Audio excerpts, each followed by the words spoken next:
Are you guys ready for your feature act? There you go. He's a head writer on Clarissa Explains It All, The West Wing, and I believe Fat Albert. You've seen him at Trader Joe's. Please put your hands together for Matt Lauria. Louis Michael, let him hear it, huh? Keep it going for the lesbian werewolf Louis Michael, huh? Awesome. Grand Rapids, Michigan. You dream and you dream and you dream. Finally, you end up in Grand Rapids, at the fun factory of weddings, high school reunions, and a third floor comedy club of people celebrating literally every fucking thing on the planet. Awesome. It's just like, oh, you have an anniversary? That's awesome. You have a birthday? That's amazing. Bachelorette party? No kids? Let's get a divorce lawyer in here and make it an orgy. This is awesome. Did you say sodomy? Is that what you said? Sodomy? It's still light out, sir. Sodomy. Puts his foot on the stage. He thinks he can say whatever the hell he wants. Jesus Christ. I like it. You're good, man. Put your foot up there. Create sodomy on your wife, whatever you want, you know? Not everyone can have the pink handcuffs, is what I'm trying to say, you know? That's great. You gotta celebrate something. I went divorce, he went sodomy. What up, God Rapids, Michigan, huh? Awesome. Sodomize this mic and this stage. Boom. I'm from here. I don't know if you guys can tell this by the conveniently rolled up sleeves, but I am a bit of a douchebag. Not supposed to laugh that hard at that part of the joke, but apparently it resonates with everyone here tonight. Chose my words carefully there. I said a bit of a douchebag. I'm not a full-on douche. Like I don't own white Oakley sunglasses when I walk into a business. Instead of taking them off like a normal human being, just flip them around in the back of my head like that's a cool look. Practice my golf swing with no golf club while I wait in line. I'm not a full-on douche.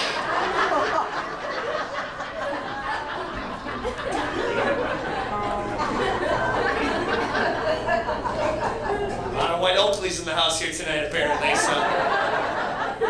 See you guys at Sunglass Hut later on, huh? Not a full-on douche, I'm douche-ish. I'm a full-on douche, I'm douche-ish. I'm still douchey enough to text my girlfriend at noon on a Tuesday, hey, any new nudes? Question mark. Douche-ish, right? Jesus, okay, that offends the white Oakley crowd. Okay, we're on it. Douche-ish. I didn't realize I was douche-ish till the other day. I went to the gym. See, douche-ish, I had to mention that I was at a gym. One of the trainers slash instructors there comes up to me and she says, Matt, you have to try my new class. It's meant for guys exactly like you. Oh, what do you got, like some sort of powerlifting class? Some sort of CrossFit Jiu-Jitsu? What do you got? She's like, no, it's called Broga. Yoga for bros. I'm sorry, lady, did you get a whiff of someone's Axe body spray? Because I'm douche-ish. This is Old Spice coming at your nostrils.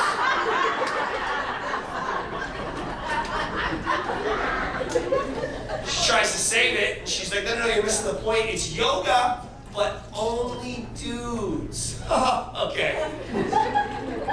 Maybe one of the advantages of yoga is seeing some girls that I might find attractive in some yoga pants in the downward dog position. And no, I just get in downward dog next to a bunch of Ians and Calebs. Okay. Hand me the clipboard. Where do I sign up? Can I be Caleb number 3? Okay, that's good. I'm not going to that class, Dr. Grin, that's what I'm saying. I kind of have an idea of what that class is like, though. Just like immediately walk in, they're like, welcome to Broskis and Bro Jacksons.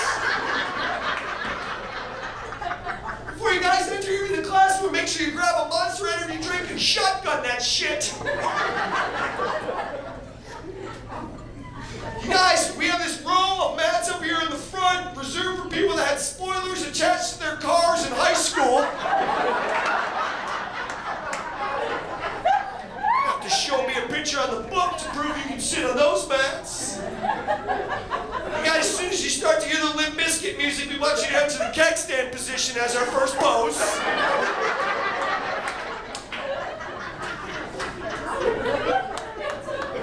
But real quick here, we have one house rule here at Brogo. We want to make sure that you silence all cell phones, but before you do that, make sure you send a random dick pic to a girl that never even wanted it. Brogo.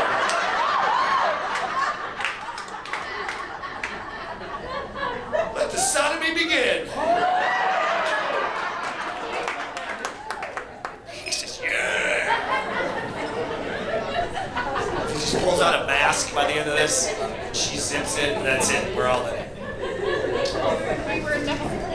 I don't know, guys. I assume that class was this morning because Saturdays are for the boys. So that's what.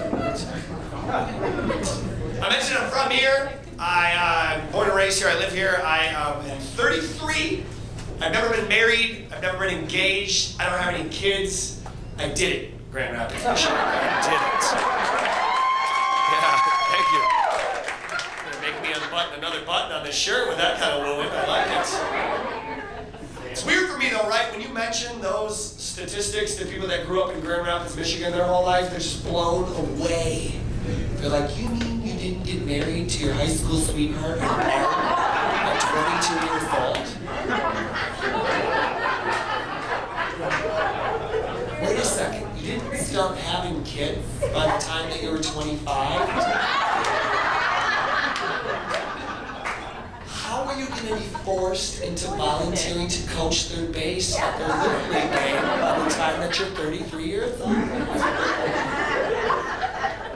How many diseases do you have?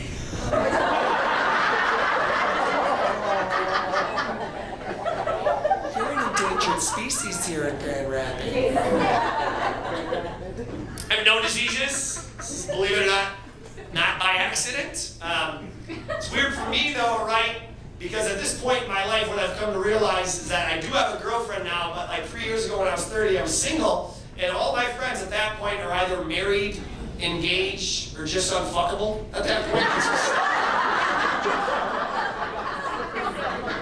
It's just like, it's all those three quadrants of friendship. But they all wanted to live vicariously through me, because I was their one bachelor friend, right? So now you can really gauge a person's opinion of you as a human being by who they decide to set you up with, right? Everyone in my life, friends, family, co-workers, guys that yell sodomy in the front row of comedy shows, you know? They all had the perfect girl for Matt.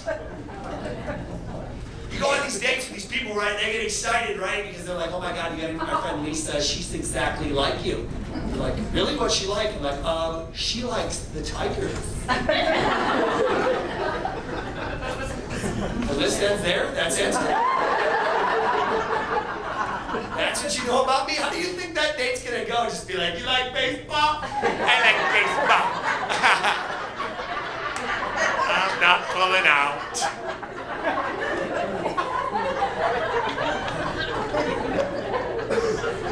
That's as deep as it gets with me? Okay, great. Go on to the date, because they're so excited about you going on a date with one of their friends. You come back from the date and they always want details. They're like, so, what do you think of Lisa? Fuck you, man. Apparently you think I'm attracted to tilt-a-whirl operators. It's a one-time fetish. Stop going through my search history, Jesus. Ridiculous. You realize your friends have no idea who you are as a human being, right? Who they decide to set you up with? After that Lisa incident, one of my friends was like, you gotta meet my girlfriend. She's amazing. And I'm like, what's she like? And he's like, she's gluten-free, vegan, and a yoga instructor. Like, I hate all three of those things independent of one another. Why would I like that one smoothie of a human being?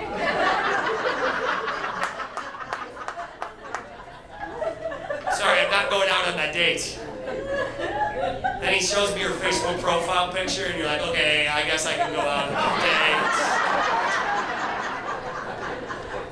date. Be rude to cancel now. Nice enough girl, but when you go out on these dates, you know, and such, and you know that 3 pillars of a person's existence are things that you're just like, I'm good. You realize it's not going to go much farther, right? Because, like, I like chicken, and beer, and fun. She likes soil. Pretty sure that's it.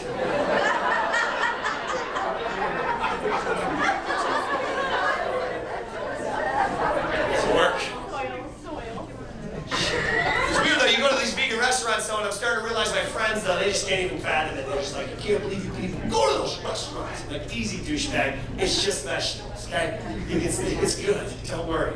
What I started to realize, though, is that like a vegan meal at its best, like the greatest vegan meal is like a softcore porn. You know a better version of this exists. If you can just get over how it was produced. Every time the server would bring me the meal, I'd be like, excuse me, I think you brought me the Cinemax version of this meal. I was looking for something more bangbros.com. I want some penetration. That's all I'm saying.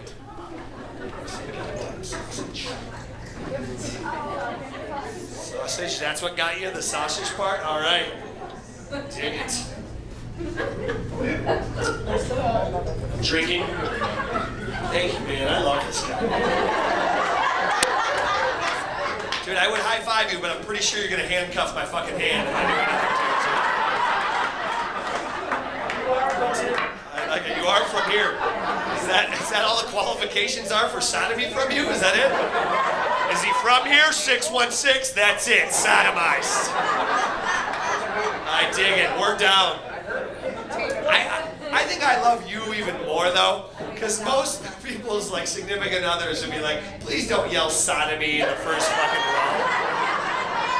And she's like, yell sodomy in the first fucking row. This is what we do. We go out in public, we say our sexual fetishes, we go home and we say our safe words, and we call it a Saturday night. You know? No kids is right. Not many births out of sodomy, you know? Keep using latex, you know? Jesus is right. I hope Jesus sits next to you at some point here tonight.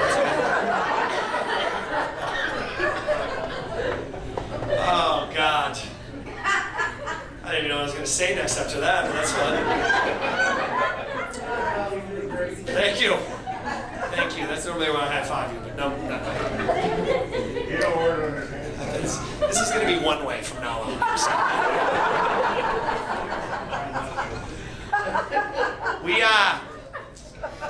We're in Rapids, Michigan, which is Beer City, USA. So of course we're drinking tonight, right? Yeah, that's awesome. Okay, I like that. I love it. I'm a big Rapids, Beer City, USA connoisseur. My girlfriend and I are such connoisseurs of the beer in Grand Rapids, Michigan, that we decided that in January we're going to do sober January.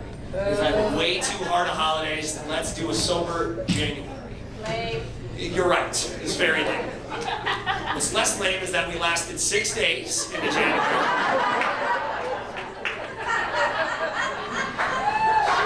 It's just how it happens.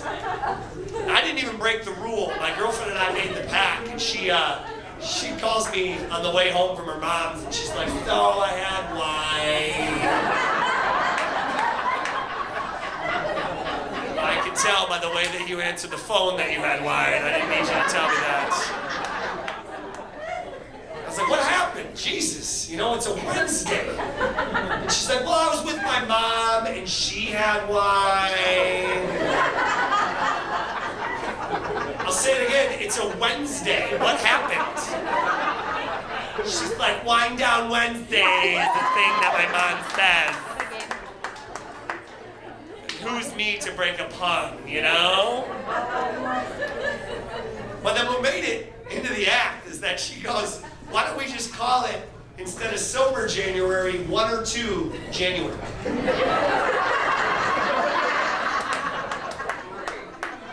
What is 1 or 2 January? She goes, oh, you know, like, you don't not drink, but you just have like 1 or 2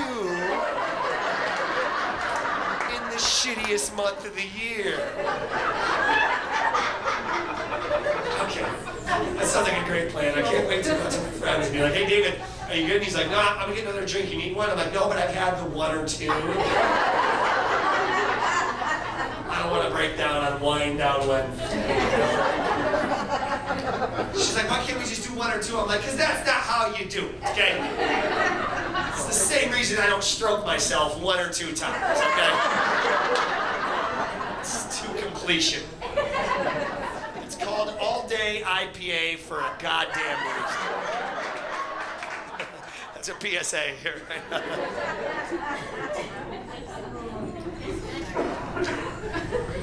I mentioned my girlfriend a bunch because she's a huge part of the act because she's in my life a ton. We actually, we live together, which translates into God Rapids translation as living in sin. It's a literal phrase people will say to me on a daily basis. People will meet my girlfriend and I and they'll be like, oh, how long have you guys been married? And you're like, oh, we're not married. I'm like, oh, but you guys are engaged, right? Nope, we're not engaged. But I thought you told me that you guys live together. We're adults. Yep. And they're like, no, oh. So you're living in sin?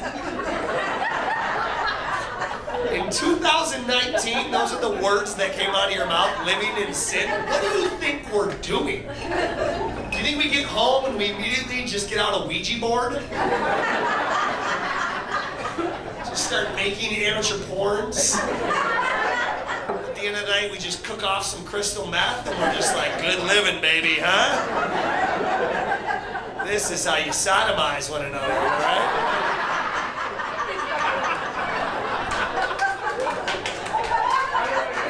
You're fine, don't worry about it, man.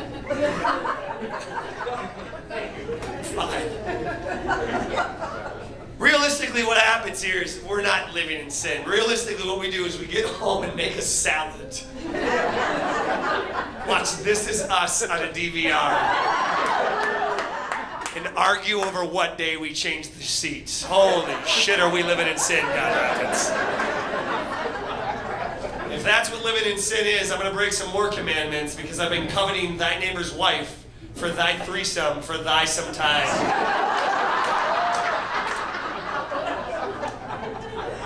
Already going to hell, let's really do it in.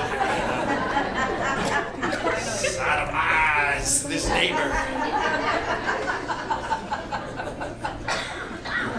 People will be like, how was that 8 o'clock show? I was like, it's good. People are really into sodomy at 8 o'clock on Saturdays. A place I call God Rapids, Michigan, so it's great. I've been dating this girl now for 3 years. She is 26 and I'm 33, which I have an awful, I probably got an 18 on the ACT in math, but that's a 7-year age gap, I think. Which is weird for me, right? Because 7 years does not sound like that big of an age gap, but when you start to go backwards and start to realize that I was an 8th grader when she was a 1st grader, yeah, you don't have to break shit because she was a 1st grader. I'm pissed about it too. I wish, I wish it didn't sound so creepy. It's weird because at the grade school I went to is one of those ones that had preschool through 8th grade.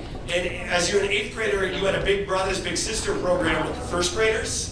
And you like go down and check out the 1st graders and be like, hey sports, how's coloring in those lines? Huh? Stuff, huh? Keep at it. I can't imagine if we went to the same grade school, just like walking up on her and be like, hey, how are you?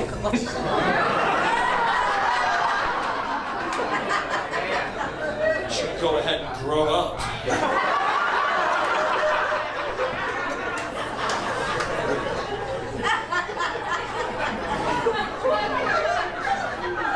You like white vans? You like white vans?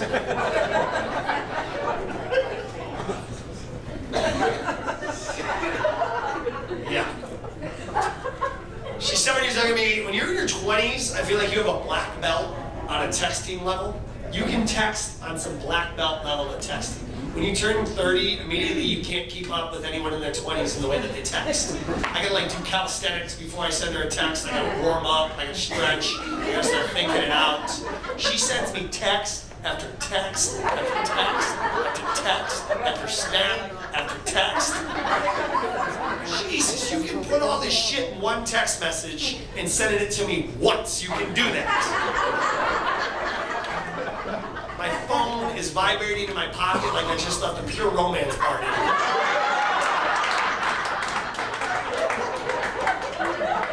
And this is ridiculous because I told everyone it was Tupperware. It's worse. She's gotten better since I've been including her in the joke. She's actually started sending me just one text at once, spacing between questions. Girls in their 20s, though, maybe she's not in the 20s, I don't know what it is, but my girlfriend, she'll do the most annoying thing when it comes to texting etiquette. I'll ask her a question that needs words, and she'll text me back an answer that is emojis only. It's like, look, I don't speak Bieber, okay? What do you need? It's ridiculous, right?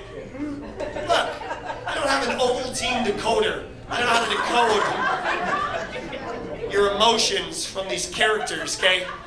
Every time I do it, it just says drink more Ovaltine. So this isn't helping at all, right?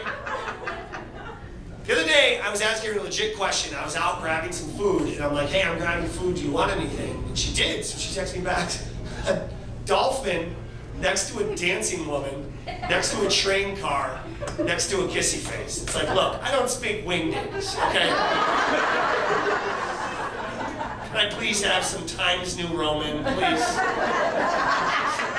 Make it easy on me. I did that joke 6 months ago in Kalamazoo, and a girl, presumably in her 20s, stood up in the back and said, she wants tuna from Subway.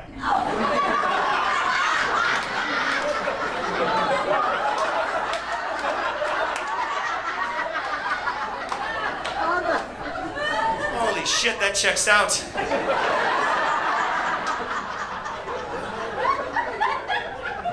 Can you help me out here? Are we breaking up? She hasn't texted me in like 3 days. I don't know what this is.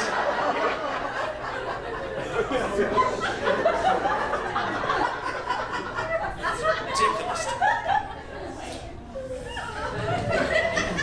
I don't know. She's awesome. She's good at text. That's all I can say about her. My girlfriend and I live together. I mentioned that. My girlfriend has a Pomeranian Chihuahua, so since we live together, now I have a Pomeranian Chihuahua. There's no way of saying that phrase without sounding like I just pulled a dick out of my mouth. There is no way to say that, which is great.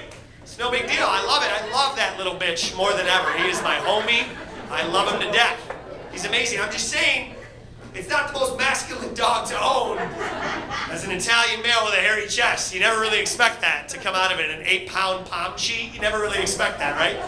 Like what I'm saying, that my friends would have more respect for me masculine-wise if they caught me at a truck stop sharing a shower with a guy named Earl. And if they caught me picking up the wet poop of a dog that goes by the name of Otis and is a Pomchi and being like, oh my God, Otis, no more wet food for you. Thank you guys so much, Grand Rapids.